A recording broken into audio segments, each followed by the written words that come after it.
அம்பானி நானாகிறேன். இந்த இன்ப மகாராஜ பெற்ற புது ரோஜ எலிசபெத் ராணியின் பேத்தியே. தாயே தாயே மகளன வந்தாய், தந்தை சிந்தை நலமுற வந்தாய். நீயே லோகம் என்று ஆனாய் பெண்ணே, என்னை ஆளும் தெய்வம் நீதான் கண்ணே.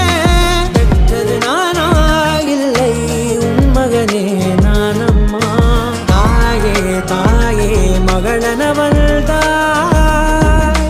தந்தை சிந்தை நலமுற வந்தாய்.